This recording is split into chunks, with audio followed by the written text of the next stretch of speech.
Os saludo, os doy las gracias por escucharme. Bienvenidos a mi canal de YouTube, al que os invito a suscribiros. Este vídeo será también distribuido por otras redes sociales. Bien, yo creo que la principal conclusión de la cumbre de Ankara de la OTAN ha sido organizar la guerra de la OTAN contra Rusia en estos momentos, en esta fase de la guerra. Una fase en la que además Ucrania sigue teniendo grandes derrotas y está sufriendo grandes bombardeos. Ucrania, que fue inducida a entrar a la guerra, y a su vez Rusia provocada para hacer la guerra por la propia OTAN. Por lo tanto, la OTAN es parte de la guerra. La OTAN forma parte de la guerra. Y Trump lo que hace en Ankara es encargarle a la Unión Europea que son ellos, es decir, somos nosotros los que tenemos que poner los soldados, las bombas y el dinero. Y no solo 90.000 millones de euros que ya habían sido aprobados por la Unión Europea para financiar el régimen de extrema derecha de Kiev, sino que además 70.000 millones de euros adicionales que Ursula von der Leyen, que es la presidenta de la Comisión Europea, pero que no es la mandataria de Europa, pero que habla en nombre de Europa ante el silencio cómplice y cobarde del resto de todos los jefes de Estado europeos, pues dice que 70.000 euros más porque no hay suficiente, que para eso su marido tiene intereses en la industria de armamento y en la industria química y farmacéutica ella misma. Por lo tanto, una Europa dejada en las manos de una dirigente corrupta sigue a pie juntillas las instrucciones de Donald Trump, como siempre, y plantea que es Europa quien tiene que fundamentalmente hacer la guerra y la que en su momento tendrá que poner los muertos también. Entonces, ahora se da un nuevo paso. Porque claro, para hacer la guerra hay que tener controlado el frente interno. Y claro, que en el frente interno aparezcan fuerzas como Sovintern o aparezcan otras fuerzas soberanistas y sobre todo soberanistas de izquierdas, pues es terrible para sus intereses y por lo tanto esto hay que empezar a controlarlo. Y entonces,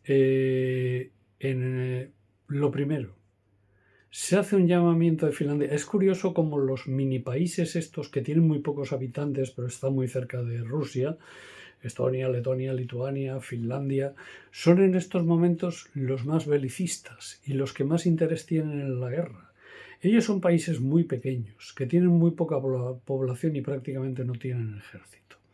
¿Eso qué quiere decir? Que los soldados no van a ser de Riga. Los soldados van a ser de Albacete, o van a ser de Lyon, o van a ser de Manchester, o van a ser de Lille, o van a ser de Nápoles. Es muy de esa forma. Entonces se plantea, no, nos hace falta armas, pero claro, las armas las tiene que utilizar alguien. Esto es lo que plantea Finlandia. Y el segundo paso que tienen que dar, el primero es, se están poniendo los espartos, no solo para aprobar nuevos créditos de guerra, sino también para aprobar nuevas levas. Y si con estas levas no son suficientes, pues evidentemente implementar servicios militares obligatorios para ir a la guerra. Pero para eso hay que controlar también la información. Hay que controlar el derecho a la libre expresión y el derecho a defender la paz.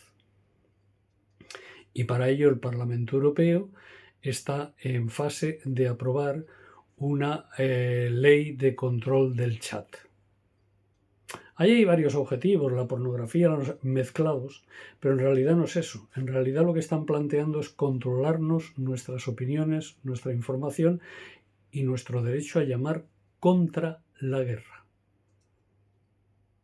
Y nuestro derecho, por ejemplo, a decir que Rusia no quiere invadir Europa, que Rusia no quiere atacar España, que no tiene ningún interés, que su interés es que no le metan la OTAN en la frontera, que no le metan misiles y divisiones de carros blindados a 300 kilómetros de Moscú. Ese es su interés. pero su interés no es ocupar Madrid, ni es ocupar Hospitalet. A ver si nos enteramos. Entonces, para que toda esta información esté controlada y solo puede llegar la información belicista, se va a legislar, se quiere legislar contra la libertad del chat, contra la libertad de información a través de la red. Y esto es muy grave. Y, por ejemplo, el Partido Popular Europeo en su conjunto ha votado a favor, es decir, la derecha, pero es que también el grupo Patriots y tanto PP como Vox han votado a favor de ese control. Están de acuerdo con ese control. Pero mucho cuidado, el PSOE español también. Los únicos votos que han habido en contra han sido una parte importante de los socialdemócratas, una parte interesante de los socialdemócratas que han estado en contra, una parte, desde luego, muy importante de lo que sería el grupo de izquierdas y también de sectores ligados a la izquierda verde, y por otro lado, lo que se califica grupos de extrema derecha que se oponen, porque también entre esos grupos de extrema derecha también hay algunos grupos que apoyan a Rusia, tampoco la mayoría, pero algunos hay, ¿no? O que por lo menos no quieren la guerra, o por lo menos que no son globalistas. Por lo tanto, las fuerzas verdaderamente globales, el eje central de las fuerzas globalistas está a favor de esta prohibición de la libertad de expresión en esta materia. Y ahí englobamos al PSOE, al PP y a Vox. Vox y el PP están en contra de la libertad de expresión, pero mucho cuidado. El PSOE, de forma perruna en su obediencia a las élites globalistas, también. Con lo que hemos de dejar bien claro, primero, que nos tenemos que organizar, lo digo siempre, y segundo, que nos tenemos que oponer a la guerra. Nos tenemos que oponer a la guerra. Sovintern en España acaba de hacer un comunicado muy interesante.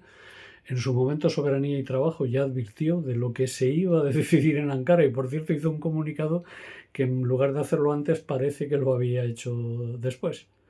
Es decir, que también en el Estado español hay fuerzas organizadas o que están en fase de organizarse, que están en contra de la guerra y están en contra de la guerra contra Rusia y que desmienten la propaganda proglobalista y rusófoba que se está haciendo, que no tiene ningún sentido, nada más que favorecer a las élites anglosajonas y al gobierno alemán, que está deseoso como ninguno de entrar en guerra, pero también estos mini países de Estonia, Letonia, Lituania, incluso Finlandia, que por cierto, Finlandia deberían conocer un poco la historia de Finlandia para meterse en aventuras y en libros de caballería otra vez, porque Finlandia ya recibió lo suyo en su momento. De la misma forma que existe gracias a la Unión Soviética, de esa misma forma también recibió un duro varapalo por parte de la Unión Soviética por situarse al lado de los nazis. ¡Qué casualidad!